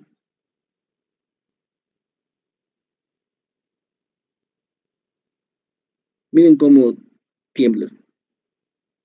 En realidad es lo que les hablo de habilidad quirúrgica, ¿no? O sea, y él es una leyenda, o sea, no es de que sea mucho menos, ¿no?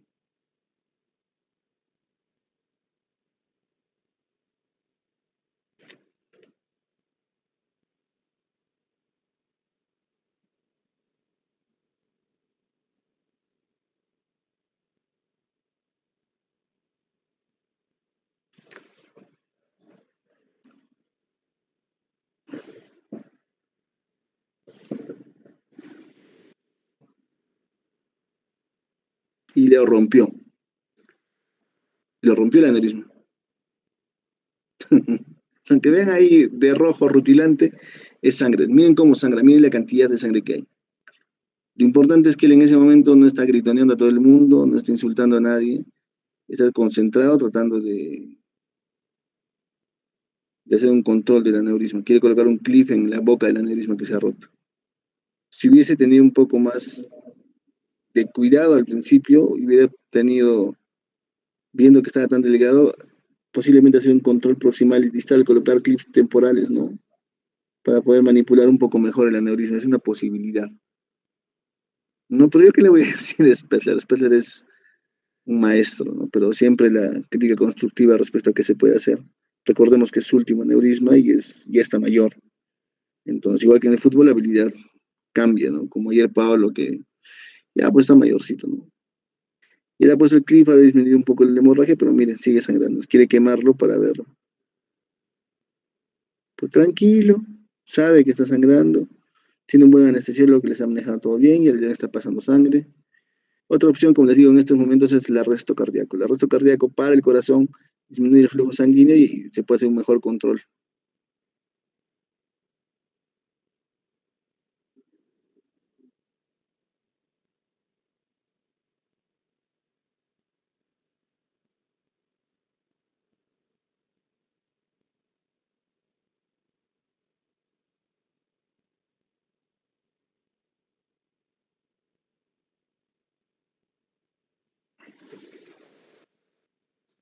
Es importante entender que la historia familiar es un factor predisponente, especialmente en mujeres. O sea, si tu abuelita murió con derrame y tu mamá murió con derrame, mucho cuidado si eres mujer, ¿ok? Estamos adelantando un poco, ya quema algunas partes, miren que estas partes me echan muscaditas y está intentando hacer control, ¿no? Pero ya es 25 minutos, no vamos a pasar 25 minutos. Y acá está mucho más tranquilo, ya le metí como 4 clips ahí.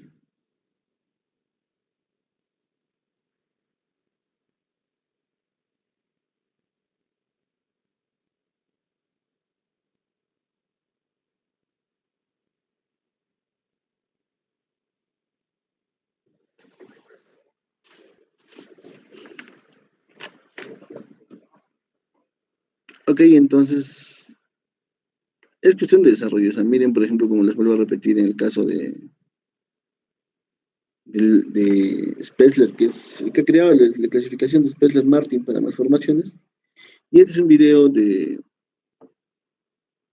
Sano, de Hirotoshi Sano. Ok, entonces, él, por ejemplo, hay una otra costal respecto a la cirugía de aneurismas, y pese a que ya es muy, muy mayor, es una persona que es muy, muy hábil en la parte quirúrgica. Ya pueden buscar el video en YouTube, está de manera libre. ¿Qué tal, John? Qué pesano, ya está ya mayorcito, ¿no? Tiene cáncer de colon, pero sigue dándole. Estos son videos un poco más antiguos, ¿no? Ni la resolución igual. Pero él también, por ejemplo, hace disección cortante y es muy, muy hábil para esa parte. Permíteme adelantar.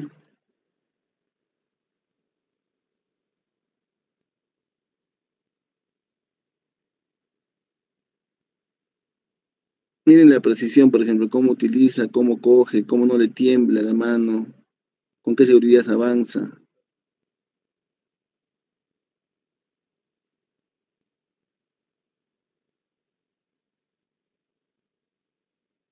Estos son ya aneurismas que cuando han entrado ya estaban rotos, ¿no?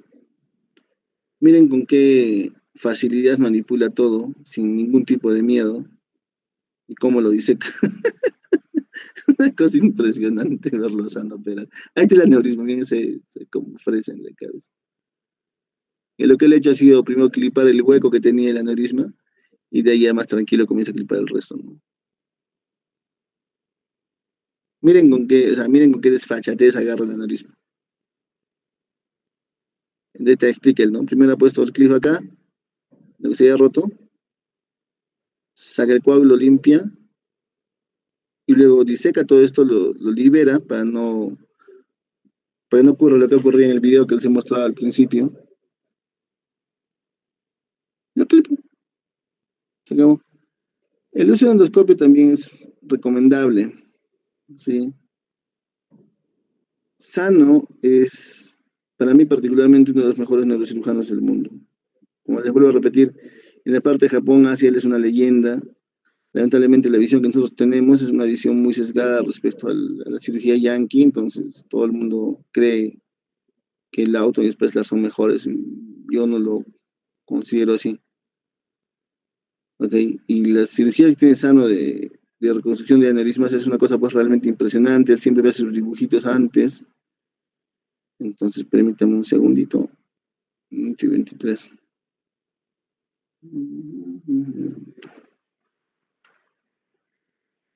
Sano siempre tiende a hacer sus dibujitos.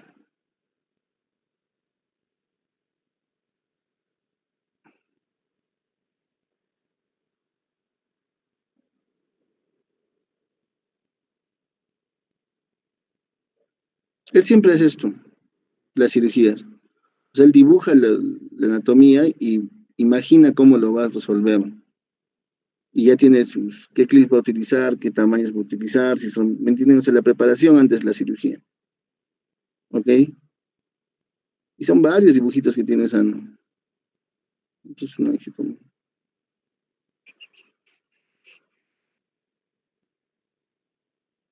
¿Ven? ya sabe qué tamaños va a utilizar, o sea, esa es preparación. Y él siempre habla respecto a la imaginación y que uno tiene que entrar ya con cierto grado de conocimiento respecto a lo que va a hacer. Ok, entonces, este video está disponible en YouTube para algunos de ustedes que les gusta ver cositas complejas.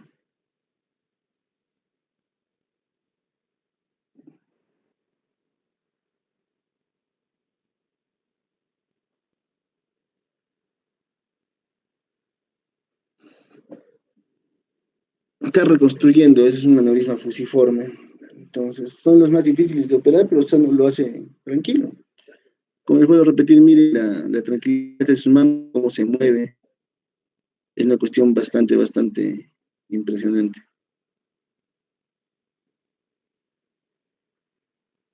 Miren cómo los clips están colocados, son clips fenestrados, entonces como el aneurisma está abajo y es fusiforme, lo que ha hecho con los clips es reconstruir toda esta pared con los clips. Y con el ICG utiliza para ver que haya buen flujo, por eso es que se ve blanquito a través del...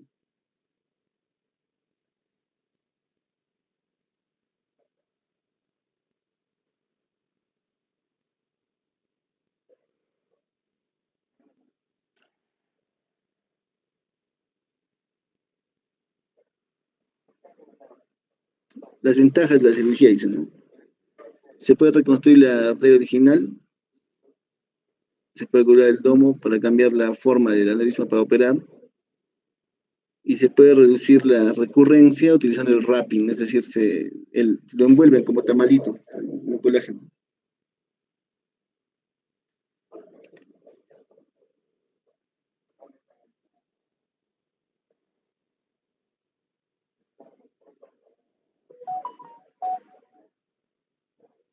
Entonces, Sano siempre recomienda eso, ¿no? O sea, el desarrollo de la técnica y el desarrollo de la habilidad quirúrgica es muy importante para este tipo de cosas. El video completo dura como 1 hora y 45, chicos, entonces, si alguno de ustedes puede ver o desea verlo, está ahí en YouTube de manera libre. ¿Ok? Si él es Hirotoshi-san. Entonces, ¿qué demonios? Es una foto con Sano. ¿Ok? Es un tipo súper genial. Y entonces, cuando conversábamos con Lauton, conversamos con Rokuya, incluso con el mismo Sano, el, el paso de la neurocirugía y la microcirugía es un paso que ahora los grandes maestros nos los están tratando de dar a nosotros en cuanto a incitarnos a desarrollar estas técnicas, a practicar y a mejorar nuestra técnica quirúrgica, mostrando los beneficios que tienen eh, en comparación a otras técnicas convencionales, ¿no?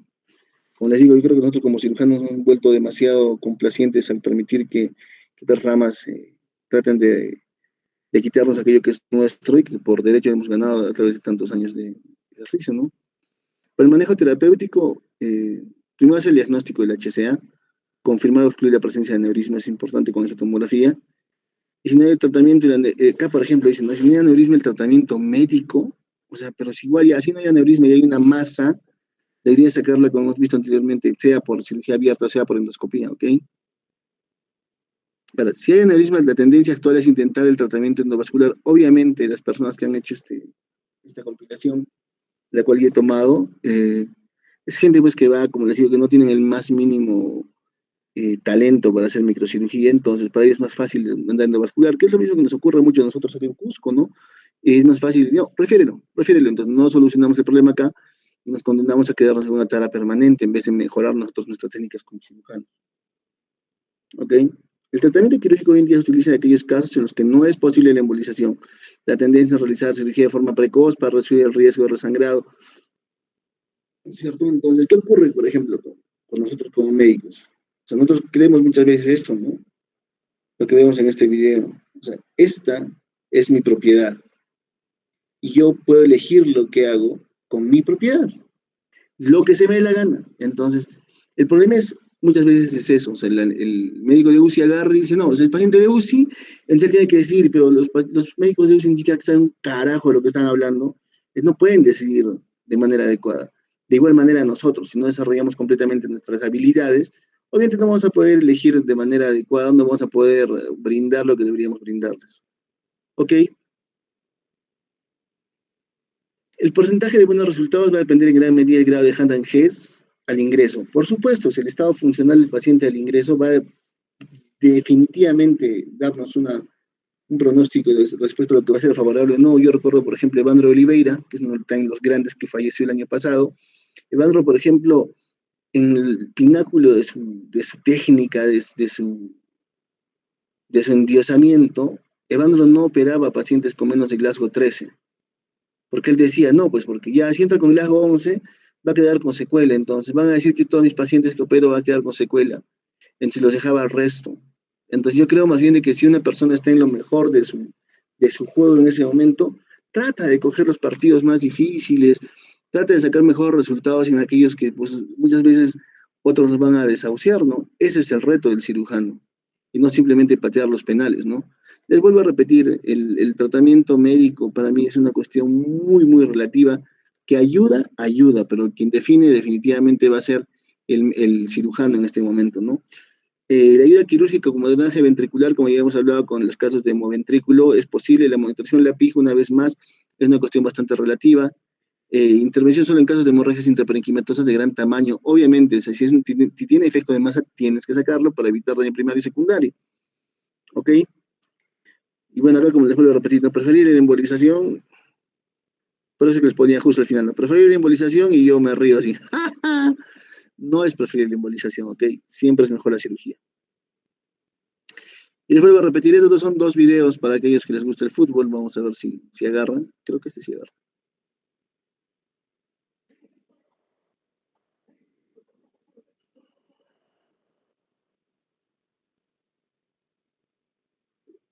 Y la falló, pues, Cristian Cuevita, ¿no? Entonces, es así, incluso nosotros como cirujanos muchas veces no podemos hacer el gol de penal, ¿me entienden?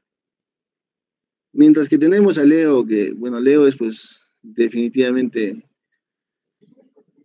harina de otro costal, ¿no? Quiera, quien no quiera, le duela a quien le duela. Leo, pues, va a ser completamente diferente a nuestro buen amigo Cuevita, ¿no es cierto? Ustedes ven los goles que hace igual con Cristiano.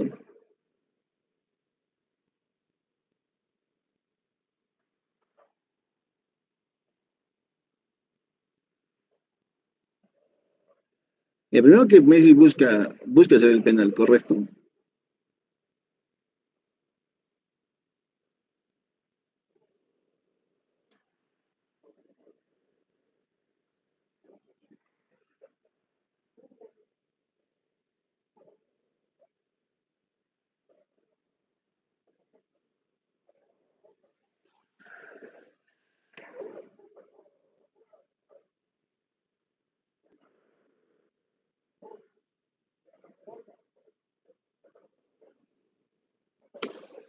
Siempre me gusta ponerles ejemplos de la vida real porque yo sé que a ustedes les encanta el fútbol. Así que miren, por ejemplo, la ejecución de este penal. O sea, Messi puede hacer el penal, ¿me entienden? La pelota es suya, la gloria es suya, pero es parte del equipo. ¿Y qué elige hacer Messi? Miren, miren, miren. ¡Ah! No la vieron venir, muchachos. Entonces, es un poco eso en la cirugía. O sea, muchas veces uno piensa que el paciente es mi propiedad y si yo no puedo hacerlo, nadie puede. Entonces, lo desahucio es el paciente, ¿no?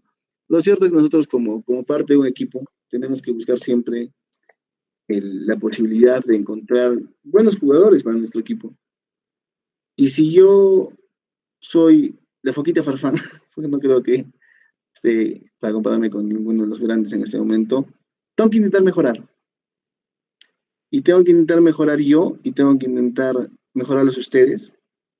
Y de repente, alguno de ustedes en algún momento le nazca la neurocirugía y si vuelven al hospital y si son residentes, darles la oportunidad, de repente que a mí no me han dado en algún momento, de buscar y desarrollar más. Ese es el sentido en equipo. Por el momento ustedes que ahora son estudiantes, van a ser mis médicos tratantes y van a tratar a mi familia, van a tratar a mis amigos, entonces yo tengo que buscar que ustedes sean mejores que yo. ¿Ok? Esa es la idea.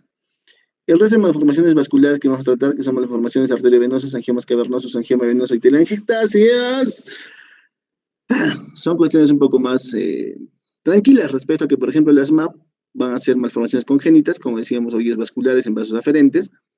Mm, el sangrado va a estar caracterizado principalmente en pacientes jóvenes después de un esfuerzo o después de, como han visto el osito, ¿no es cierto? ¿Ya? Entonces, el diagnóstico por excelencia va a ser con angiotomografía o también con panangio. Los tratamientos van a ser, como les voy a repetir, la epidemiología es muy relativa, 5 veces menos frecuente que aneurismas, es importante entenderlo. La clínica va a aparecer en pacientes jóvenes, ¿no es cierto? Entre 20 y 40 años, o sea, todavía soy joven. Estamos en la misma categoría, muchachos, así que 2 tercios se van a diagnosticar antes de los 30 años, ¿no? Eso es importante también de alguna manera tenerlo en cuenta, ¿ok? La clínica igual, o sea, va a haber hemorragia, va a haber alteración de conciencia. A diferencia del aneurisma, tal vez, algo que es importante en esta patología es que puede presentarse junto con convulsiones clónicas, ¿ok? Ahora, esta es una hemorragia que se visualiza, se podría pensar que acá está la malformación, ¿no? Es bien redondita, tiene una forma bastante particular, entonces por ahí que yo aduzco que puede uno ver, ir bien. Como les decía, la epilepsia es un síntoma inicial en 20-30% de los casos, ¿ok?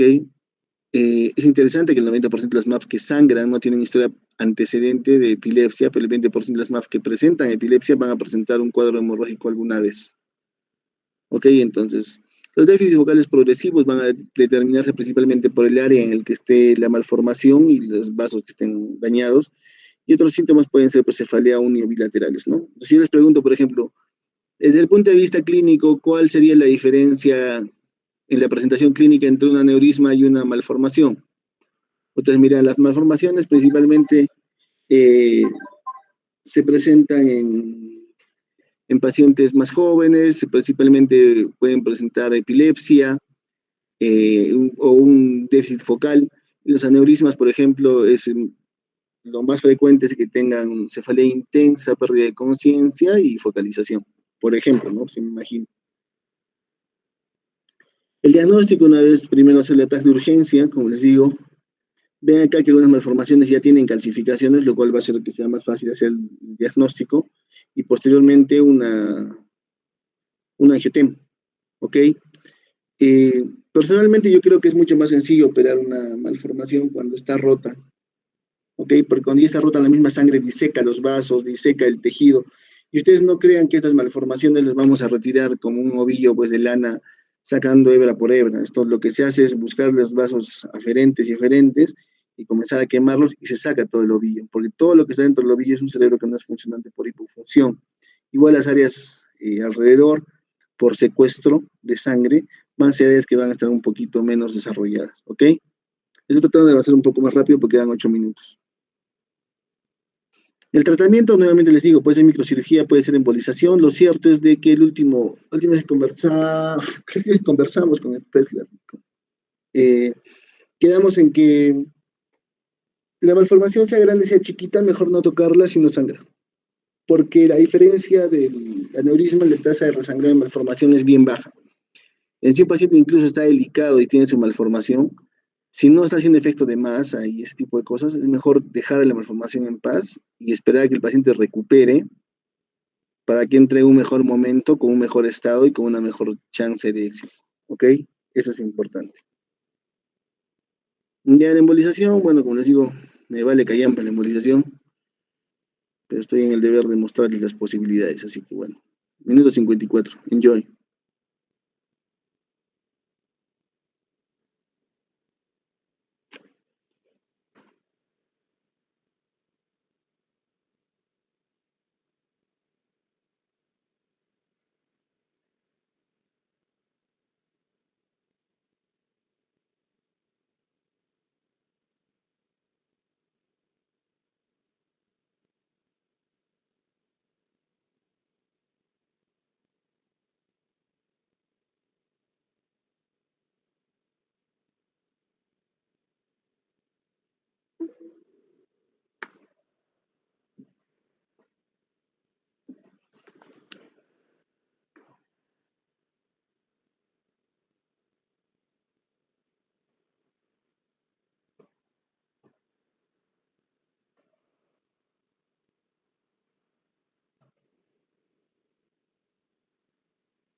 A diferencia de los aneurismas, en este caso se coloca un tipo pegamento. Yo he visto utilizar Onyx, ¿ya?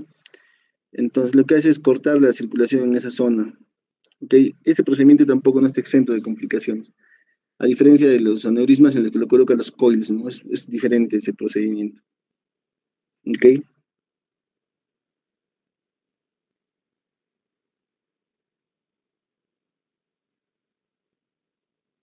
Ya.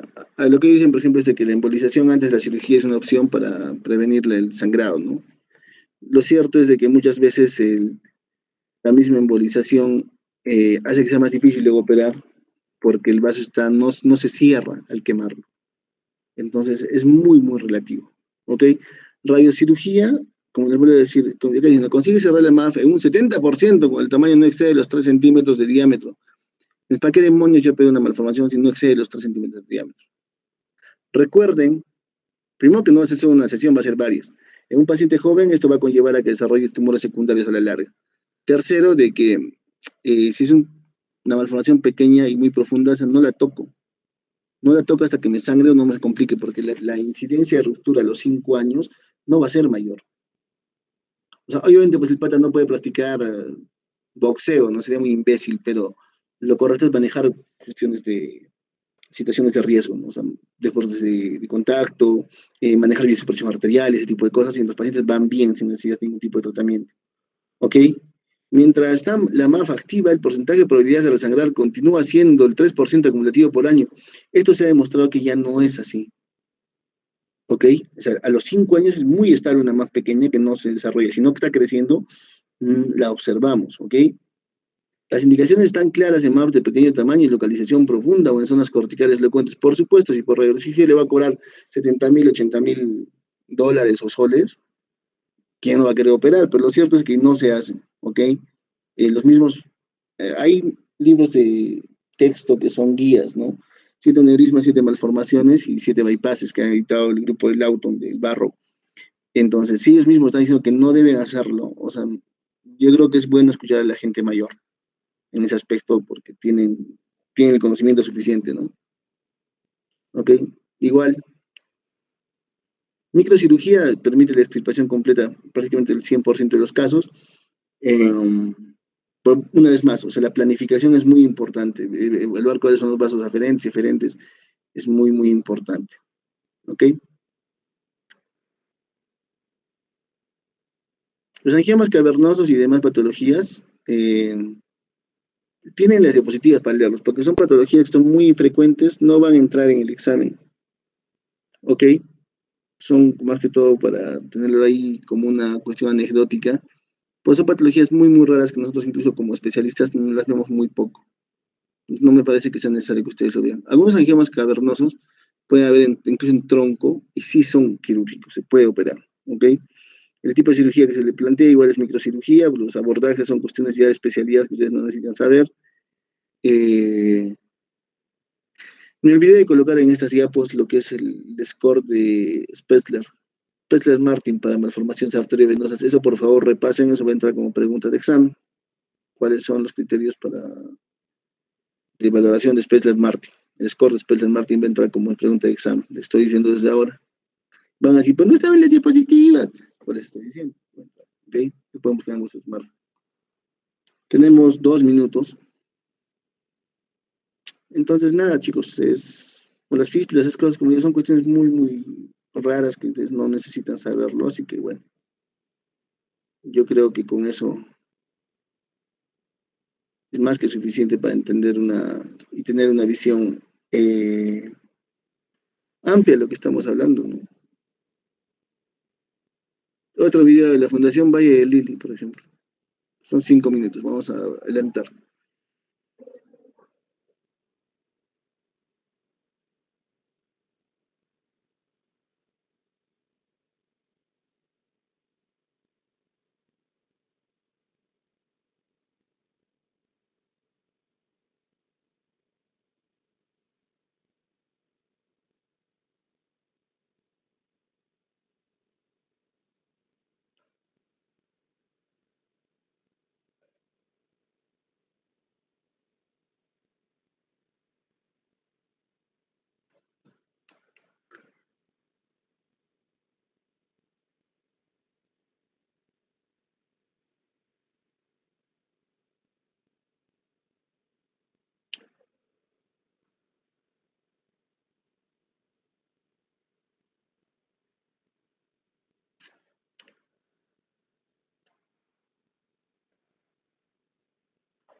O sea, nuevamente, ¿no? La paciente está confusa, está con, puede ser una disartria, y de frente la llevan a neuroprotección y la entuban y la ponen en ventilación mecánica, ¿no?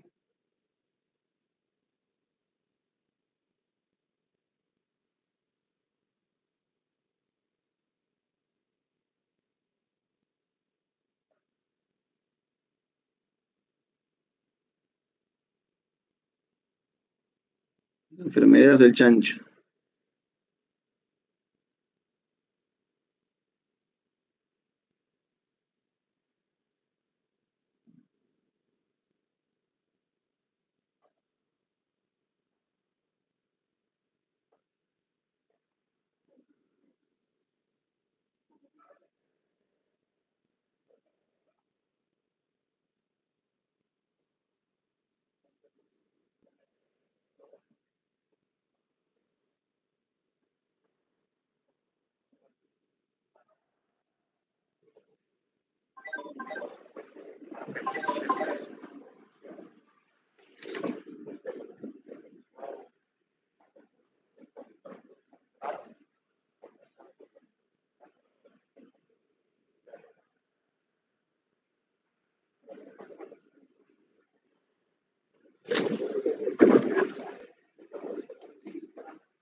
Y o sea, como ustedes pueden ver, por ejemplo, en este video, los médicos pues bien fintosos, ¿no? Que podían morir en minutos, segundos.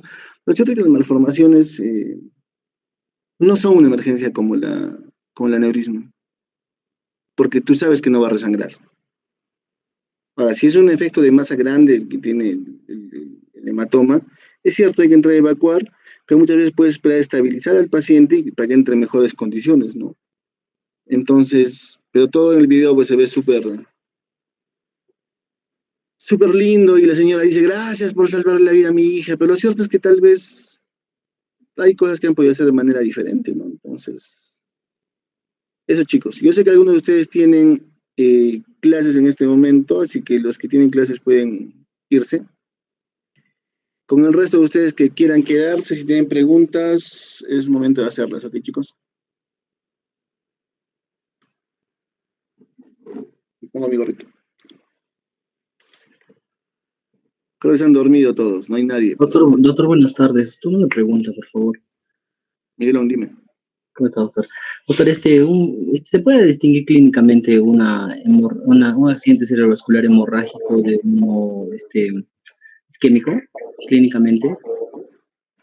Clínicamente, la presentación, tal vez. La presentación es importante porque, como les digo, los isquémicos versus hemorrágicos, usualmente, tienes un paciente que ya es mayor y que está focalizando, por ejemplo, tiene disartria, tiene hemiparesia, tú tienes que estar pensando en que puede ser un ser isquémico por incidencia. Recuerda que hablábamos que el 85% de los pacientes con stroke va a ser un stroke de tipo, bueno, va a ser isquémico, ¿no? A diferencia de los hemorrágicos. Y también recuerda que la ubicación es importante. Pero lo cierto es de que hasta tener evidencia, no. Ahora, pues, no puede decir, pero claro, en aneurismas usualmente presenta el dolor de cabeza intenso antes y eso nos puede dar una pista. Cierto, pero como decía Alan García, pues demuéstrenlo, pues imbéciles. Es bien difícil. ¿Por qué? Porque incluso, por ejemplo, los DCBs hemorrágicos, ponte los hemorrágicos, lo más frecuente es que se presente en la madrugada, porque por ciclo circadiano, a partir de las 3 4 de la mañana, la presión arterial se incrementa, entonces hay mayor riesgo de sangrado. Pero una vez más, Alan García, ¿no? O sea, hasta que tengamos la evidencia clínica, hasta que tengamos la tomografía, no podemos saber. Y la tomografía nos va a ayudar a decidir, por ejemplo, si va a trombectomía o va a cirugía. Entonces, definitivamente, hay pistas clínicas que nos pueden ayudar, pero lo cierto es que yo creo que lo mejor es tener la corroboración al 100% y la mejor corroboración que podemos tener es precisamente eso, ¿no? El hecho de poder hacer la tomografía y demostrar lo que queremos evidenciar. ¿Ok, Miguelón? Sí, doctor. Doctor, ¿y la tomografía computarizada es útil cuando se toma inmediatamente o habría que esperar unas cuantas horitas para tomarla? Porque a veces no Ya, se o sea, siente, ¿no? esa es una buena pregunta, por ejemplo, porque el ACV isquémico, recordemos que en las primeras 24 horas probablemente no haya imagen radiológica que nos ayude, pero al hacer esto, si tenemos la clínica, digamos, paciente con hiparesia y disartria, y tiene una tomografía aparentemente normal, yo pienso en isquémico. ¿En cuál sería el siguiente paso? Resonancia, porque en resonancia sí, las primeras 3 o 4 horas ya se puede ver en ciertas ventanas de la resonancia que se está produciendo la isquemia, ¿no? Entonces es una muy, muy buena pregunta, Miguel, la tuya. Gracias, doctor. Doctor, entonces una tomografía de control sería más o menos a las 24 horas, ¿no?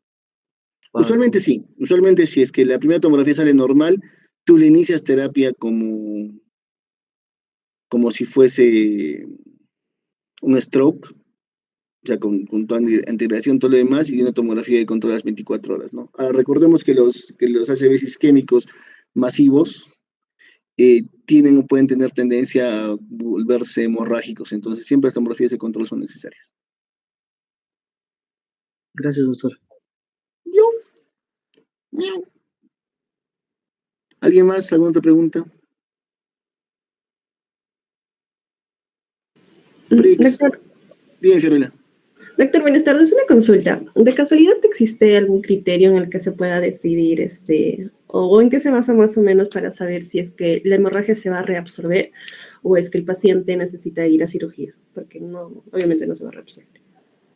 Claro, o sea, Fío, las hemorragias tienden a resolverse en un cierto tiempo, produciendo, o sea, la idea de evacuar el hematoma, por lo que yo he aprendido cuando estaba en Italia, es de que la idea es evitar daño secundario, ¿ok? Entonces, si uno tiene la capacidad, si es una masa grande que está desviando línea media, y tú sabes que lo puedes aguantar con manitol y terapia médica, si ponerlo en ventilación y todo lo demás, pero es un hematoma relativamente accesible, yo creo que hay que darle chance siempre de evacuarlo. O sea, yo creo que ayudas muchísimo al paciente, por lo menos en Nepal era la idea.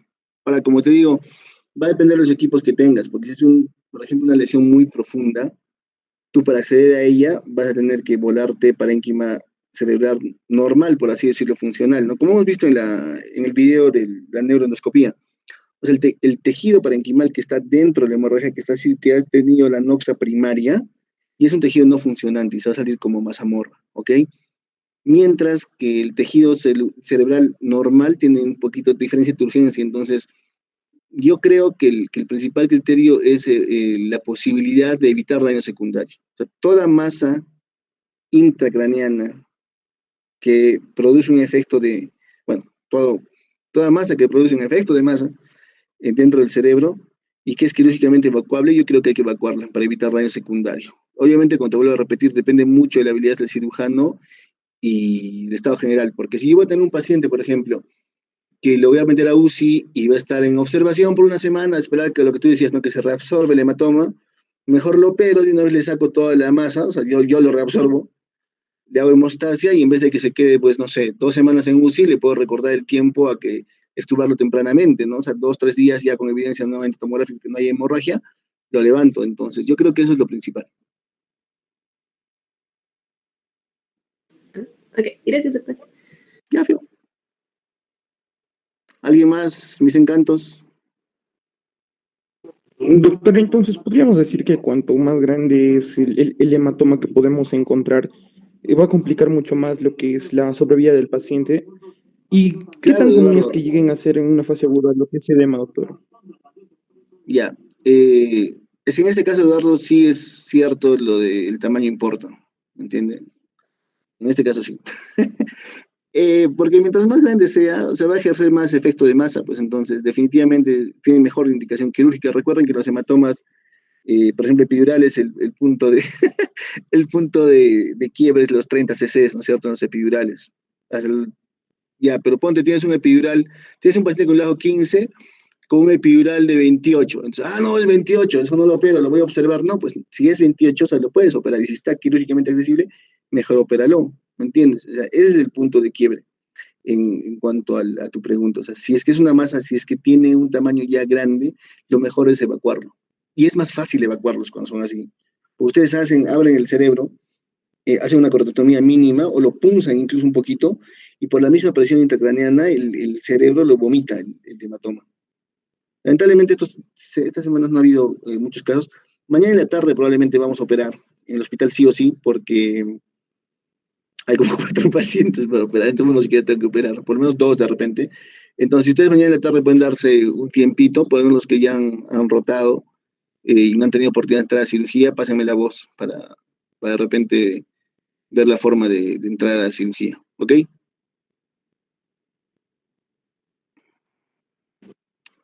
Gracias, doctor. ¿Alguien más, mis tesoros?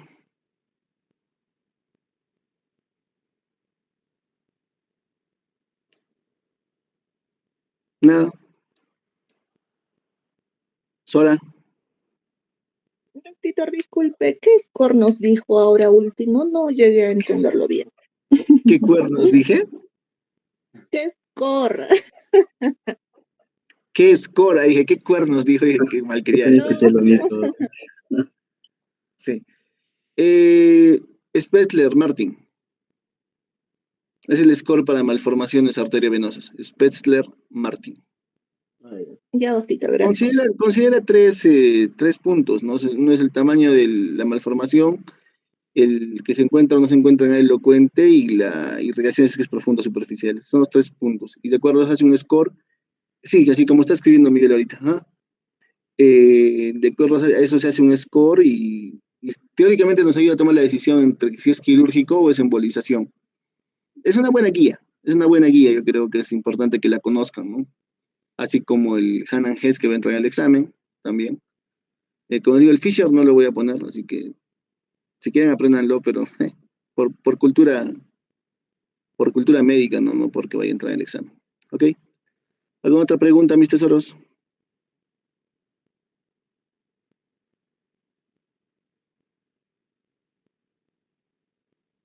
Nada, entonces, Sora, creo que tengo otra clase.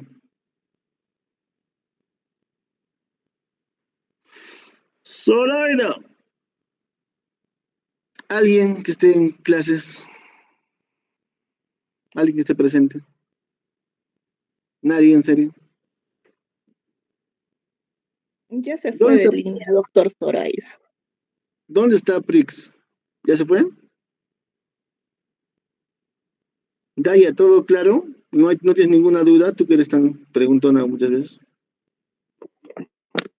Todo claro, doctor. Gaia.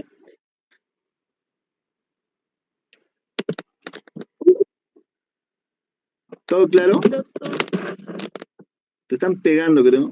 Te están dando con el teclado en la cabeza. Sí, doctor, todo. No, es que no prende el micro de mi computadora y está. Sí, le escucho. Y bueno. Ya. No prende esta huevada. O sí le escucho. Ya, chicos, entonces no hay más dudas. El martes va a exponer Erich y su grupo lo de cisternostomía, o sea, todo el primer grupo de rotación de cisternostomía. Por favor, lean, es importante. Y el sábado es el examen, indefectiblemente a las 8 de la noche. Ok, 20 preguntas para llenar, entonces ya. Gracias. Bremel, necesito que me llames en unos 5 minutos para conversar de cómo vamos a hacer las rotaciones con tu grupo, que está bien irregular, así que vamos a tener que ver la forma de... Ya, doctor, le llamo en 5 minutos. De solución. Ya, chicos, entonces, Ya, buen fin de semana. Y les aviso si es que... Muchas gracias, doctor. En los grupos de rotación les aviso si va a haber cirugía más tarde, ¿ok? Se bañan, cuídense.